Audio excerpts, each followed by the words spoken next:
ನಮಸ್ಕಾರ ಸ್ನೇಹಿತರೆ, ಹೇಗಿದ್ದೀರಾ ಎಲ್ಲರೂ? ಹೋದ ವಿಡಿಯೋಗಳಲ್ಲಿ ನಮ್ಮ ಸುಪ್ತ ಮನಸ್ಸಿನ ಬಗ್ಗೆ ಅಂದ್ರೆ ಸಬ್ ಕಾನ್ಶಿಯಸ್ ಮೈಂಡ್ ಬಗ್ಗೆ ಕೆಲವೊಂದು ಇನ್ಫಾರ್ಮೇಶನ್ ಇರುವಂತ ವಿಡಿಯೋಗಳನ್ನ ಅಪ್ಲೋಡ್ ಮಾಡಿದ್ದೀನಿ. ಇದರಲ್ಲಿ ಈ ವಿಡಿಯೋದಲ್ಲಿ ಕೂಡ ಸಬ್ ಕಾನ್ಶಿಯಸ್ ಮೈಂಡ್ ಬಗ್ಗೆನೇ ಮಾತಾಡ್ತಾ ಇದ್ದೀನಿ. ಏನಂದ್ರೆ ನಾವು ಸಾಮಾನ್ಯವಾಗಿ ರಾತ್ರಿ ಹೊತ್ತು ಫೋನ್ ನೋಡ್ತಾನೆ ಮಲ್ಕೋತೀವಿ. ರೀಲ್ಸ್ ಆಗಿರ್ಬೋದು, ಏನೇ ಆಗಿರ್ಬೋದು, ಅದರಲ್ಲಿ ಯಾವ ಕಾಂಟೆಂಟ್ ಬರುತ್ತೆ, ಯೂಶಲಿ ನೆಗೆಟಿವ್ ಕಾಂಟೆಂಟೇ ಇರುತ್ತೆ ಅಂತ ಅನ್ಕೊಳ್ಳಿ. ನೆಗೆಟಿವ್ ಅಂದ ತಕ್ಷಣ ಕೊಲೆ ಸುಲಿಗೆ ಅಂತ ಆಗಿರ್ಬೇಕು ಅಂತ ಏನಿಲ್ಲ. ನಮಗೆ ಉಪಯೋಗ ಬರ್ದೇ ಇರುವಂತ ಯಾವುದೇ ಒಂದು ಇನ್ಫಾರ್ಮೇಶನ್ ಅದನ್ನ ನೆಗೆಟಿವ್ ಅಂತಾನೆ ನಾವು ಕನ್ಸಿಡರ್ ಮಾಡ್ಬೋದು. ಯಾಕಂದ್ರೆ ಆ, ಈ ರೀಲ್ಸ್ ಅಲ್ಲಿ ಏನಿರುತ್ತೆ, ಟ್ರೆಂಡಿಂಗ್ ಇರುವಂತ ಹಾಡುಗಳು, ಅದರಲ್ಲಿ ಯಾರಾದ್ರೂ ಒಬ್ರು ಡ್ಯಾನ್ಸ್ ಮಾಡಿರ್ತಾರೆ, ಅದರಲ್ಲಿ ಏನೋ ಒಂದು ರೀಲ್ಸ್ ತರ ಮಾಡಿರ್ತಾರೆ, ಏನೋ ಒಂದು ಮಾಡಿರ್ತಾರೆ. ನಮಗೆ ಅದು ಎಷ್ಟು ಮಟ್ಟಿಗೆ ಉಪಯೋಗ ಆಗುತ್ತೆ ಅನ್ನೋದು ಮುಖ್ಯ. ಇವಾಗ ರೀಲ್ಸ್ ನೋಡೋದು ತಪ್ಪು ಅಂತ ನಾನು ಹೇಳ್ತಾ ಇಲ್ಲ. ಇನ್ಸ್ಟಾಗ್ರಾಮ್ ಆಗಿರ್ಬೋದು, ಯೂಟ್ಯೂಬ್ ಶಾರ್ಟ್ಸ್ ಆಗಿರ್ಬೋದು, ನೋಡೋದು ತಪ್ಪು ಅಂತ ನಾನು ಹೇಳ್ತಾ ಇಲ್ಲ.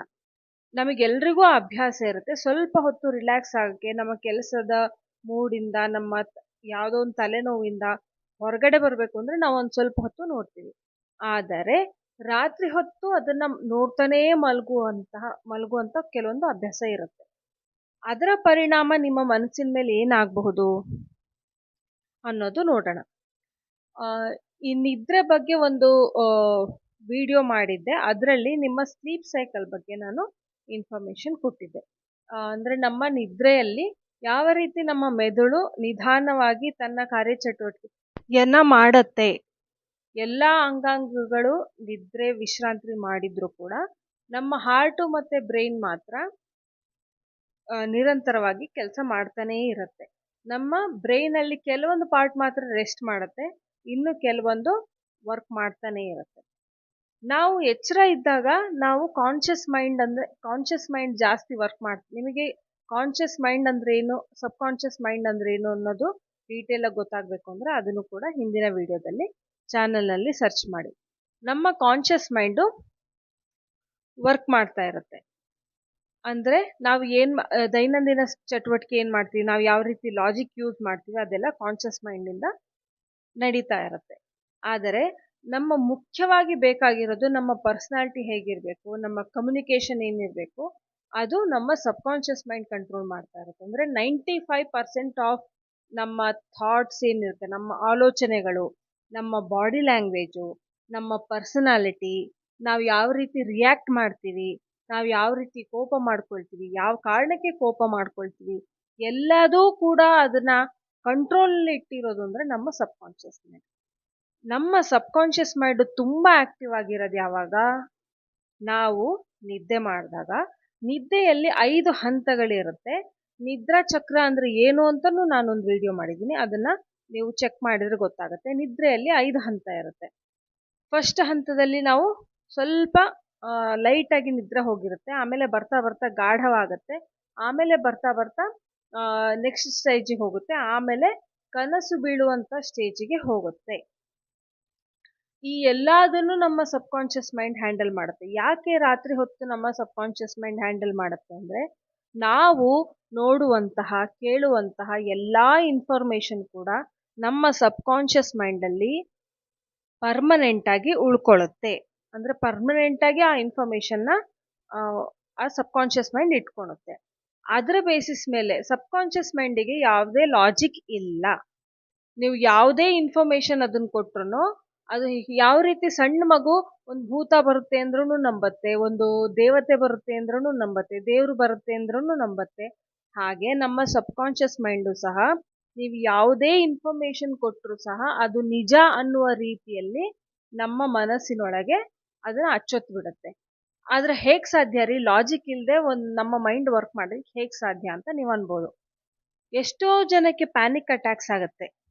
ಇವಾಗ ಕೆಲವರಿಗೆ ಲಿಫ್ಟ್ ಅಂದ್ರೆ ಭಯ ಇರುತ್ತೆ, ಕೆಲವರಿಗೆ ಎತ್ತರದ ಜಾಗ ಕಂಡ್ರೆ ಭಯ ಇರುತ್ತೆ. ಯಾಕಿರುತ್ತೆ? ಲಾಜಿಕಲಿ ಲಿಫ್ಟ್ ಅಲ್ಲಿ ಯಾವುದೇ ರೀತಿ ತೊಂದರೆ ಇರೋದಿಲ್ಲ, ಆದರೆ ಅವರಿಗೆ ಚಿಕ್ಕ ಜಾಗಗಳ ಕಂಡ್ರೆ ಒಂದು ಫೋಬಿಯಾ ಇರುತ್ತೆ. ಅದು ಅವ್ರ ಮನಸ್ಸಿಂದ ಹೋಗೇ ಇರೋದಿಲ್ಲ. ಅವ್ರ ಸಬ್ ಕಾನ್ಶಿಯಸ್ ಮೈಂಡ್ ಯಾವ ರೀತಿ ನಂಬಿರುತ್ತೆ ಅದನ್ನ ಅಂದ್ರೆ, ಈ ಲಿಫ್ಟ್ ಅಲ್ಲಿ ನನಗೇನೋ ಅಪಾಯ ಆಗುತ್ತೆ, ಈ ಲಿಫ್ಟ್ ನನ್ನ ಆ ರೀತಿ ಲಿಫ್ಟ್ ನಲ್ಲಿ ನನ್ನ ಜೀವನ ಹೊರಟೋಗ್ಬಿಡುತ್ತೆ ಅನ್ನೋ ರೀತಿ ನಮ್ಮ ಸಬ್ಕಾನ್ಷಿಯಸ್ ಮೈಂಡ್ ನಮ್ಮನ್ನ ನಂಬಿರುತ್ತೆ.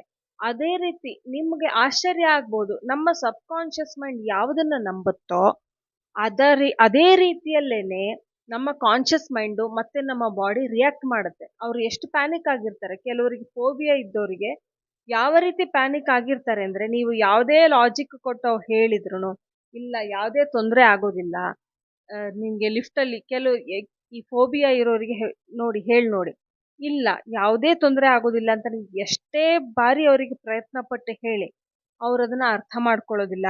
ಯಾಕೆಂದ್ರೆ ಸಬ್ಕಾನ್ಷಿಯಸ್ ಮೈಂಡ್ ಅದನ್ನ ನೀವು ಹೇಳಿರೋ ಇನ್ಫಾರ್ಮೇಶನ್ ತಗೊಳ್ತಾ ಇರೋದಿಲ್ಲ. ಆಲ್ರೆಡಿ ಅಚ್ಚೊತ್ತಿರುವಂತ ಆ ಫೋಬಿಯಾ ಅನ್ನೋದನ್ನ ಅದು ಪರ್ಮನೆಂಟ್ ಅಂತ ಇಟ್ಕೊಂಡ್ಬಿಟ್ಟಿರುತ್ತೆ. ಹಾಗಾಗಿ ಏನ್ ಮಾಡಬೇಕು, ಎಷ್ಟೋ ವರ್ಷಗಳ ಹಿಂದೆ ಬಾಲ್ಯದಲ್ಲೋ ಏನೋ ನಡೆದಿದ್ದ ಘಟನೆಯಿಂದ ಆ ಫೋಬಿಯಾ ಬಂದಿರ್ಬೋದು. ಹಾಗೆ ಯಾಕೆಂದ್ರೆ ಬಾಲ್ಯದಲ್ಲಿ ನಡೆದ ಘಟನೆಗಳು ಸಬ್ಕಾನ್ಷಿಯಸ್ ಮೈಂಡ್ ಅಲ್ಲಿ ಪರ್ಮನೆಂಟ್ ಆಗಿ ಅಚ್ಚೊತ್ಬಿಟ್ಟಿರುತ್ತೆ. ಅದೇ ರೀತಿ ನಾವು ಯಾವುದನ್ನ ನೋಡ್ತಾ ಇರ್ತೀವಿ, ಕೇಳ್ತಾ ಇರ್ತೀವಿ, ಆ ಯಾವುದೇ ಇನ್ಫಾರ್ಮೇಶನ್ ಟೆಂಪರರಿ ಅಲ್ಲ, ಅದು ಪರ್ಮನೆಂಟ್ ಆಗಿ ನಮ್ಮ ಸಬ್ಕಾನ್ಷಿಯಸ್ ಮೈಂಡ್ ಅಲ್ಲಿ ಇದ್ದೇ ಇರುತ್ತೆ. ಹಾಗಾಗಿ ರಾತ್ರಿ ಮಲಗೋ ಮುನ್ನ ನಾವು ಯಾವುದೇ ಇನ್ಫಾರ್ಮೇಶನ್ನ ಇರ್ಬೋದು, ಯಾವುದೇ ವಾಕ್ಯಗಳಾಗಿರ್ಬೋದು, ಯಾವುದೇ ದೃಶ್ಯಗಳಾಗಿರ್ಬೋದು, ನಮ್ಮ ಸಬ್ಕಾನ್ಷಿಯಸ್ ಮೈಂಡಿಗೆ ಕೊಡ್ತಾ ಇರ್ತೀವೋ ಅದನ್ನ ನಮ್ಮ ಸಬ್ಕಾನ್ಷಿಯಸ್ ಮೈಂಡು ನಿಜ ಅಂತ ನಂಬುತ್ತದೆ. ಅದು 100% ನಿಜ ಅಂತ ನಂಬುತ್ತದೆ. ನಮ್ಮ ಸಬ್ಕಾನ್ಷಿಯಸ್ ಮೈಂಡ್ ಯಾವ ರೀತಿ ನಂಬುತ್ತೋ ನಮ್ಮ ದೇಹ, ನಮ್ಮ ಕಾನ್ಷಿಯಸ್ ಮೈಂಡು, ನಮ್ಮ ಲಾಜಿಕ್ಕು ಎಲ್ಲದೂ ಅದೇ ರೀತಿ ಸಬ್ಕಾನ್ಷಿಯಸ್ ಮೈಂಡ್ ಹೇಳಿದ ರೀತಿಯಲ್ಲೇ ವರ್ತನೆ ಮಾಡುತ್ತೆ. ಹಾಗಾಗಿ ರಾತ್ರಿ ಮಲಗೋ ಮುನ್ನ ನೆಗೆಟಿವ್ ಆಗಿರುವಂಥದ್ದಾಗ್ಲಿ, ಈ ಹಾರರ್ ಫಿಲ್ಮ್ಸ್ ಆಗಿರ್ಬೋದು, ಕ್ರೈಮ್ಸ್ ಬಗ್ಗೆ ಆಗಿರ್ಬೋದು, ಸಾಮಾನ್ಯವಾಗಿ ಕೆಲವು ಕ್ರೈಮ್ ಸ್ಟೋರಿ ಅದನ್ನೆಲ್ಲ ನೋಡ್ಕೊಂಡು ಮಲಗುವಂತ ಅಭ್ಯಾಸ ಇರುತ್ತೆ. ಹಾಗಾದ್ರೆ ಅದನ್ನ ನೋಡೋದು ತಪ್ಪಾ ಅಂತ ಕೇಳಿದ್ರೆ ತಪ್ಪಲ್ಲ, ಆದ್ರೆ ರಾತ್ರಿ ಮಲಗೋಕ್ಕೂ ಮುಂಚೆ ನೋಡೋದು ತಪ್ಪು. ಯಾಕೆಂದ್ರೆ ಆ ವಿಚಾರಗಳೆಲ್ಲ ನಮ್ಮ ಸುಪ್ತ ಮನಸ್ಸಿನಲ್ಲಿ, ನಮ್ಮ ಸಬ್ಕಾನ್ಷಿಯಸ್ ಮೈಂಡ್ ಅಲ್ಲಿ ಪರ್ಮನೆಂಟ್ ಆಗಿ ಕೂತ್ಕೋಬಿಡುತ್ತೆ. ಹಾಗಾಗಿ ಏನ್ ಮಾಡಬಹುದು ಅಂದ್ರೆ, ಕೆಲವೊಂದು ಪಾಸಿಟಿವ್ ಫ್ರೇಸಸ್ ಹೇಳ್ಕೊಳ್ಳೋ ಅಂಥದ್ದು, ಮತ್ತೆ ನಿಮಗೆ ಜರ್ನಲಿಂಗ್ ಮಾಡುವಂತ ಅಭ್ಯಾಸ ಇದ್ರೆ, ಅಂದ್ರೆ ಡೈರಿ ಬರೆಯುವಂತ ಅಭ್ಯಾಸ ಇದ್ರೆ, ಪುಸ್ತಕ ಓದುವಂತ ಅಭ್ಯಾಸ ಇದ್ರೆ, ಒಳ್ಳೆ ಪುಸ್ತಕ ಓದುವಂತ ಅಭ್ಯಾಸ ಇದ್ರೆ, ರಾತ್ರಿ ಹೊತ್ತು ಮಲಗಕ್ ಮುಂಚೆ ಆ ರೀತಿಯ ಅಭ್ಯಾಸಗಳನ್ನ ರೂಢಿಸ್ಕೋಬಹುದು. ನೀವು ನಿಮ್ಮಲ್ಲೇ ಯಾವ್ದಾದ್ರೂ ಒಂದು ಚೇಂಜಸ್ ಬರ್ಬೇಕು ಅಂತ ಅನ್ಕೊಂಡಿದ್ರೆ, ಅಂದ್ರೆ ನಿಮ್ಮ ಸ್ಪೀಚ್ ಬಗ್ಗೆ ಆಗಿರ್ಬಹುದು, ಬಾಡಿ ಲ್ಯಾಂಗ್ವೇಜ್ ಬಗ್ಗೆ ಆಗಿರ್ಬಹುದು, ನಿಮ್ಮ ಕಾನ್ಫಿಡೆನ್ಸ್ ಬಗ್ಗೆ ಆಗಿರ್ಬಹುದು, ಅಂತಹ ಚೇಂಜಸ್ನ ನೀವು ರಾತ್ರಿ ಮಲ್ಗಕ್ಕೂ ಮುಂಚೆ ನೀವು ಅದ್ರ ಬಗ್ಗೆ ಒಂದು ಸಣ್ಣ ಸ್ಟಡಿ ಮಾಡಿ, ಅದರ ಬಗ್ಗೆ ಒಂದು ಪಾಸಿಟಿವ್ ಥಾಟ್ಸ್ ಇಟ್ಕೊಂಡು ಮಲಗಿದ್ರೆ ಅದರ ಪರಿಣಾಮ ತುಂಬಾ ಪಾಸಿಟಿವ್ ಆಗಿ ಬರುತ್ತೆ. ಆಮೇಲೆ ಮರುದಿನ ಬೆಳಗ್ಗೆ ನೀವು ಯಾವ ಟಾಸ್ಕ್ನ ಮಾಡಬೇಕು ಅಂತ ಇರ್ತೀರೋ ಅದ್ರ ಬಗ್ಗೆ ನೀವು ಮೈಂಡಲ್ಲಿ ಒಂದು 3 times or 5 times ಹೇಳ್ಕೊಂಡು ಮಲಗಿದ್ರೆ, ಅಂದ್ರೆ ನೀವು ಬೆಳಗ್ಗೆ ಎದ್ದು ಎಲ್ಲೋ ಟ್ರೆಕ್ಕಿಂಗ್ ಹೋಗ್ಬೇಕು, ಅಥವಾ ನಿಮ್ದು ಯಾವುದೋ ಒಂದು ಇಂಟರ್ವ್ಯೂ ಇದೆ, ಅದನ್ನ ನೀವು ಚೆನ್ನಾಗಿ ನಾಳೆ ನಂದು ಇಂಟರ್ವ್ಯೂ ಇದೆ, ನಾನು ತುಂಬಾ ಚೆನ್ನಾಗಿ ಅಟೆಂಡ್ ಮಾಡ್ತೀನಿ, ನನ್ನ ಇಂಟರ್ವ್ಯೂನ ತುಂಬಾ ಚೆನ್ನಾಗಿ ಅಟೆಂಡ್ ಮಾಡ್ತೀನಿ, ಈ ರೀತಿ ಪಾಸಿಟಿವ್ ಅಫರ್ಮೇಷನ್ಸ್ ಹೇಳ್ಕೊಂಡು ಮಲಗಿದ್ರೆ ಅದನ್ನ ಕೂಡ ನಿಮ್ಮ ಸಬ್ಕಾನ್ಷಿಯಸ್ ಮೈಂಡು ಪ್ರೋಸೆಸ್ ಮಾಡುತ್ತೆ.